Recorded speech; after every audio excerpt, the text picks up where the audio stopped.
Hi everyone, welcome to the DevOps bucket. So today in this video we are going to achieve one of the use case using GitHub Actions CI/CD.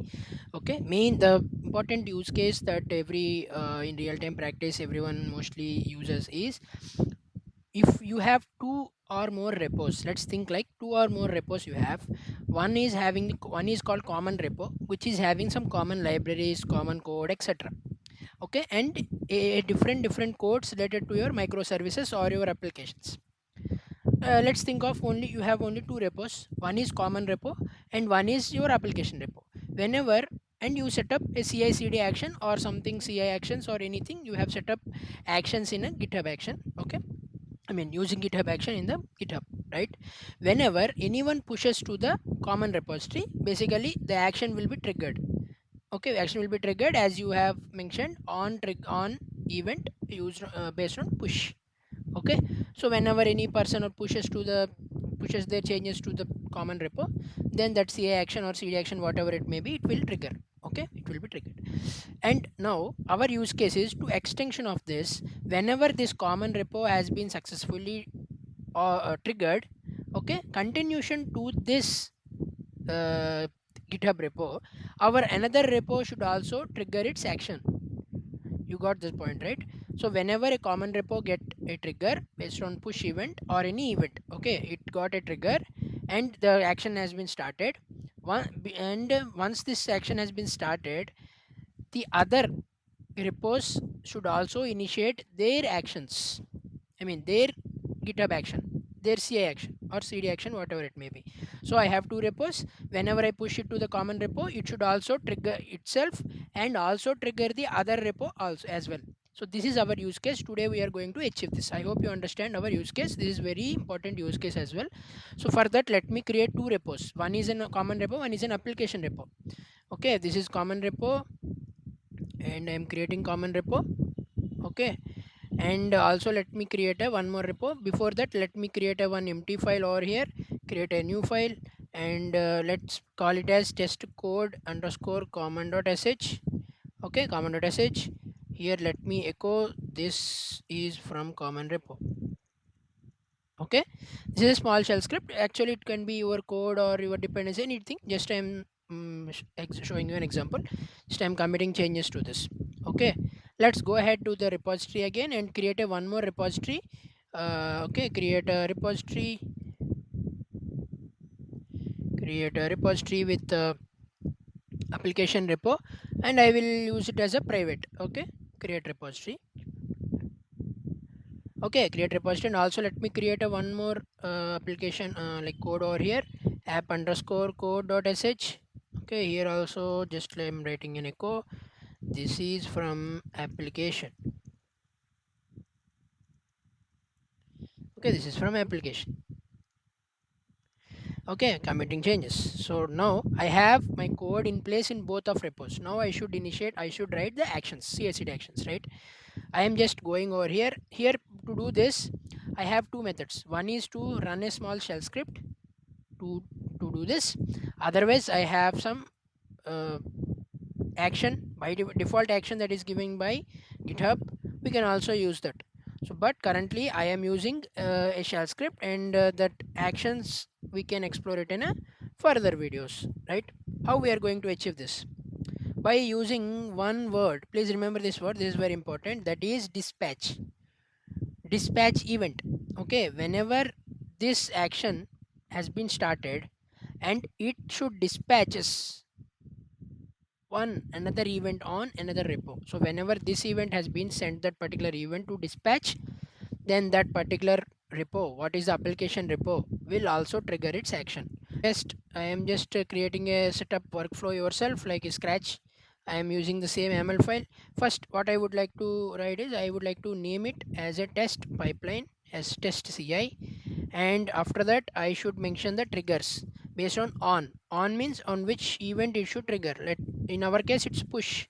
I'm not just segregating based on branches. I'm not just filtering it, just I'm using it as a common push event onto any branch based on this repo. First, the job name should be, let's say, build, and hyphen name. Before that, we should mention on which host it should run. Okay, it is Ubuntu latest. Okay, Ubuntu latest, and let's start the writing steps over here. And name, first we need to check out the code, as you might already aware of it. Uses, I am using the default actions given by the GitHub Actions checkout. I am using at the rate v4. Okay, and then after checkout has been happened, then I'm just I'm just running the script, running the code. Okay, running the code, and then step and then run, because I just want to run using bash itself. That's why I'm not using any of actions here. Bash, and what is our application name? Test underscore code underscore common dot sh, right? Let me go over here again. Let me grab the code. Yeah, this is the one. Let me paste it over here. Okay, this is the same. And after that, I would like to write one shell script, as I said already, right? To trigger the another action. Okay, and I am using run only to run the shell script. I am using multi-line, so I am just using pipe symbol. First I am initiating my repo name into a variable called repo, and the repo name of the my destination is like this: what? Test of an application repo. Okay, and then I am using, now I am writing a echo statement. If I have multiple repos, I would like to write it via for loop. Okay, I'm having only one repo, that's why I'm using just a normal variable only. Okay, echo triggering another repo. Okay, and after that I would like to write one curl command to send a post action. Post action means, you know, right? It used to send the data onto a particular API. So I am using GitHub API only to send an event type and its event name to a GitHub API, which represents the another repo or the our application repo.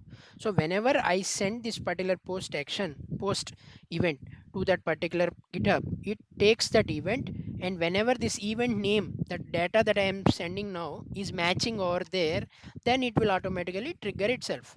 Okay, let's try this. So I am using one post action, as I said, and I am writing the content, which one is accepted by here.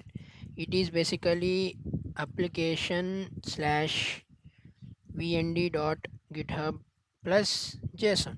Okay, this is a GitHub format. You can also get it from a document also. I would like to give you this script in a description. You can directly use it. This is one header, and let us write another header. Okay, which is authorization token.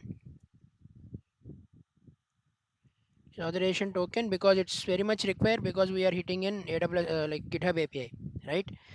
I would like to use a bearer token,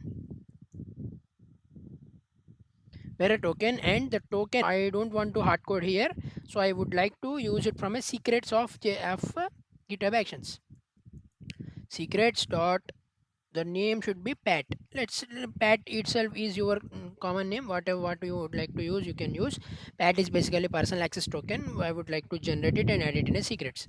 Once I have added the token as well, and let me give the pass the URL: https api dot github dot slash repos.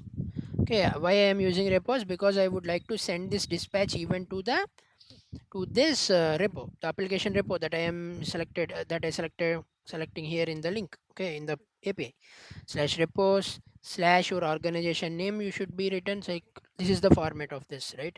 github.com slash repos, and my organization name is this I411, and then repository name, our destination repository name is this. So I am using the variable itself, repo slash, and the event is dispatches. Okay, dispatches, and now I am sending a data that is -d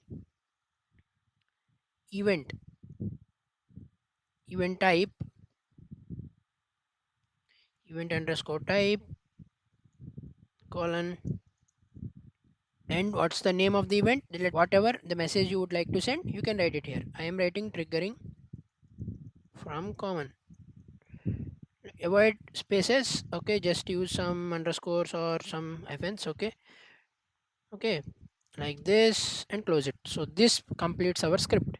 What I did, I am just initiating that please trigger this workflow based on push event to this repository, this common repository, and please run on ubuntu latest host, and first check out the code and run my script. After that, please run this particular script which I am saying to trigger this particular github api using this bearer token and send this dispatch event payload to that particular endpoint api. Okay, that's it. So this completes our step. Let me copy these things and go to our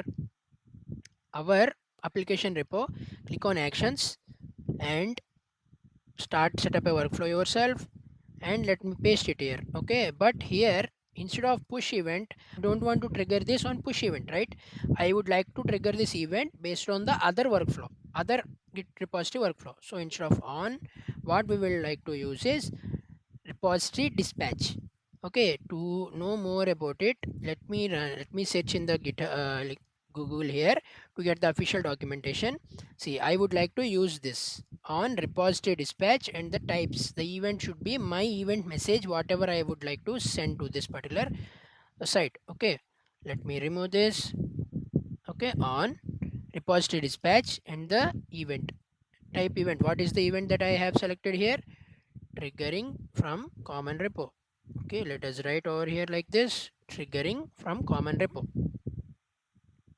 Okay, triggering from common repo, I have written this, and runs on ubuntu latest. Check out the code and run the code, and here our application name is here. What is our application name? Let me check this. GitHub action. Okay, this one, right?